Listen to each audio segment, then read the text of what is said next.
Assalamualaikum warahmatullahi wabarakatuh. Halo Sobat ISB sekalian, bertemu kembali di channel ISB Law Center. Pada kali ini saya ingin menyampaikan sebuah pesan yang sebetulnya ini pesan yang cukup klasik gitu ya. Di saat kita menghadapi momentum pemilihan kepala daerah gitu ya. Tetapi ini pesan yang harus terus-menerus kita ulang, kita sampaikan lagi dan tidak perlu bosan gitu ya. Karena memang persoalan ini tidak pernah selesai. Apa? Yaitu adalah praktik money politik yang seringkali ini mencederai proses demokratisasi kita melalui momentum pemilihan kepala daerah ini.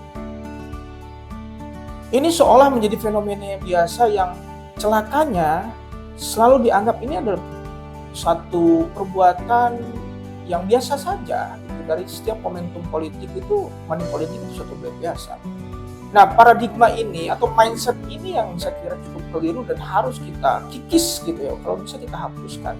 Karena pada hakikatnya praktik monopolitik ini justru akan merusak proses demokratisasi yang diharapkan itu bisa betul-betul bisa melahirkan sebuah pemimpin yang membawa perubahan bagi masyarakat, bukan malah menimbulkan persoalan baru yang memicu misalkan pemimpin melakukan praktik-praktik yang tidak baik gitu ya, misalnya tindak pidana korupsi dan lain sebagainya. Oleh karena itu, pilkada ini sebagai satu entry point gitu ya bagi kita untuk memilih pemimpin-pemimpin yang jujur dan bersih dan berintegritas.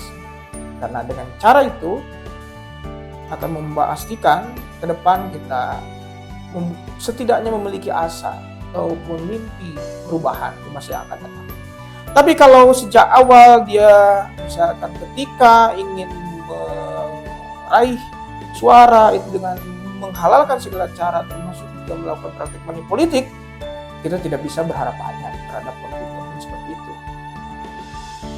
Perlu diketahui bahwa pemilihan kepala daerah itu diatur melalui Undang-Undang 10 tahun 2016. Di situ diatur secara tegas bahwa praktik money politik itu dilarang.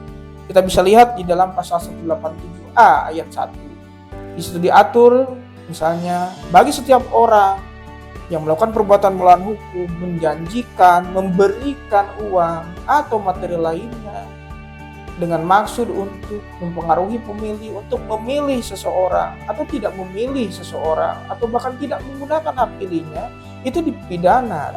Dan ini akan harus menjadi warning bagi semua pihak, tidak hanya untuk misalkan calon, tidak hanya untuk tim sukses, tidak hanya untuk sukarelawan, tetapi juga itu menyasar para penerima.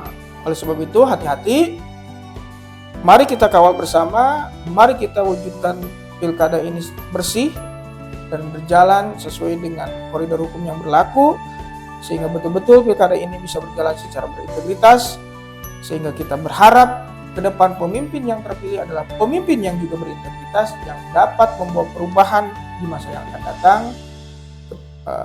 menghadirkan kesejahteraan dan kemakmuran bagi rakyatnya. Terima kasih. Wallahul muwaffiq ila aqwamit thoriq. Wassalamualaikum warahmatullahi wabarakatuh.